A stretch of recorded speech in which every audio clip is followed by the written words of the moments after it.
Hai semuanya, Assalamualaikum, apa kabar? Semoga semua dalam keadaan sehat.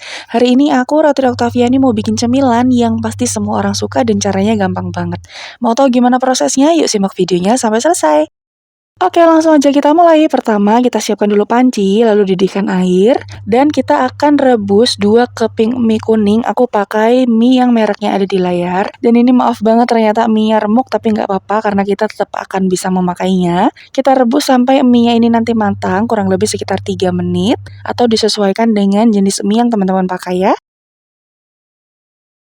Nah, ini mie-nya udah matang teman-teman, tinggal kita angkat, lalu kita tiriskan, dan nanti kalau sudah ditiriskan, langsung aja pindahkan ke mangkok bersih. Masukkan setengah buah wortel besar atau 1 buah ukuran kecil wortelnya, lalu diserut. Kemudian masukkan juga 1 batang daun bawang yang sudah diiris-iris, 2 buah sosis yang dipotong kecil-kecil seperti ini. Kalau nggak ada sosis bisa diganti dengan suiran ayam, potongan bakso, atau smoked beef juga nggak apa-apa. Untuk seasoningnya ada lada bubuk, kaldu bubuk, dan juga garam, takarannya ada di video. Kemudian 2 sendok makan tepung terigu. Untuk bumbunya aku pakai 2 siung bawang putih yang sudah dihaluskan. Semua bahan ini akan kita campur menjadi satu sampai benar-benar rata ya teman-teman.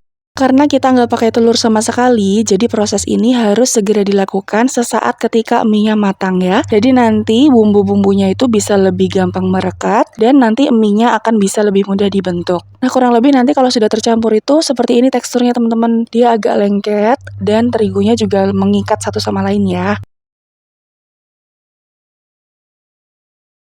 Dan kalau sudah tercampur rata, kita ambil aja secukupnya adonan mie-nya ini, kemudian kita remat-remat seperti ini sampai dia menggumpal membentuk suatu adonan yang utuh. Jadi, untuk besar kecilnya adonan ini disesuaikan saja dengan selera teman-teman. Aku kurang lebih sekitar segini. Kemudian ditekan-tekan supaya nanti dia tidak ambil ketika digoreng ya. Gampang banget ya teman-teman prosesnya, jadi tinggal diambil secukupnya adonan, ditekan-tekan, digulung-gulung menggunakan tangan supaya dia tidak ambyar. Dan hasilnya lumayan banyak banget, kurang lebih sekitar 16 pieces dengan ukuran yang lumayan agak besar ya teman-teman.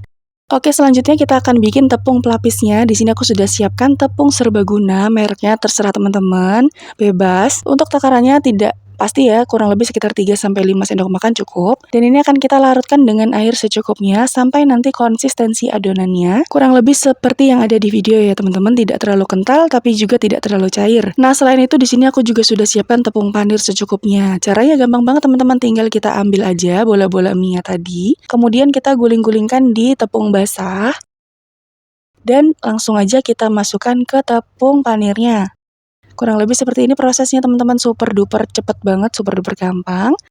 Dan tidak perlu ngotorin tangan nih, tinggal kita gulung-gulung aja, tinggal kita putar-putar seperti ini mangkoknya, nanti dia akan berputar sendiri bola-bola mie-nya.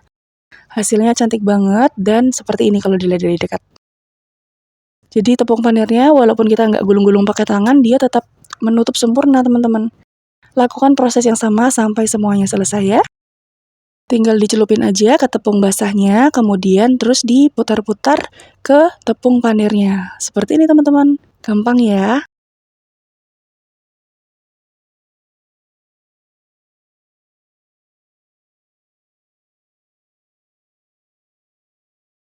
Oke, ini semua sudah selesai, hasilnya lumayan banyak banget. Ini bisa disimpan sebagai frozen food atau juga bisa langsung kita goreng. Caranya gampang banget nih kalau untuk langsung kita goreng, tinggal siapkan aja minyak secukupnya. Kalau bisa sih sebenarnya kita siapin minyaknya agak banyak supaya nanti dia itu kayak deep frying gitu loh teman-teman. Tapi kalau misalnya teman-teman mau hemat ya udah pakai aja minyak secukupnya. Lalu kalau minyaknya sudah panas, langsung aja kita masukin bola-bola mie-nya. Dan ini akan kita masak atau kita goreng dengan menggunakan api sedang sampai nanti dia golden brown. Kalau sudah satu sisi matang, kita balik supaya matangnya bisa merata ya. Oh ya, buat teman-teman yang baru aja mampir ke channel YouTube aku, minta tolong subscribe-nya dan juga nyalakan lonceng notifikasinya supaya nanti nggak ketinggalan video aku yang terbaru. Dan kalau udah, terima kasih ya. Lanjut aja nih, kita goreng sampai semua sisinya matang sempurna, golden brown, kuning keemasan seperti ini. Kalau udah, langsung aja kita angkat, kita tiriskan. Dan ini langsung bisa disajikan secara langsung dan dalam kondisi yang hangat. Jadi makin enak ya teman-teman.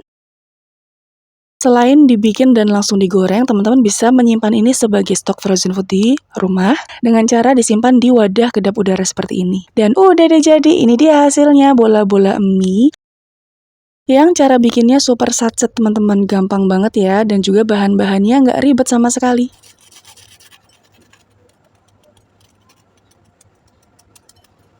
Tuh bisa denger ya teman-teman, di luarnya itu crispy, garing gitu, tapi bagian dalamnya dia tetap lembut.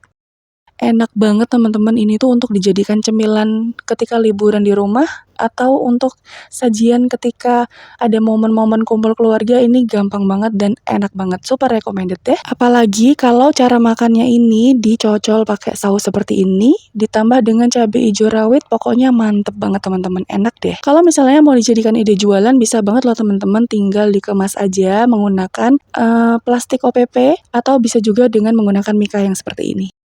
Oke teman-teman, sekian dulu video kali ini. Terima kasih ya udah nonton videoku sampai akhir. Selamat mencoba, semoga berhasil. Sampai jumpa di video selanjutnya. Wassalamualaikum, bye.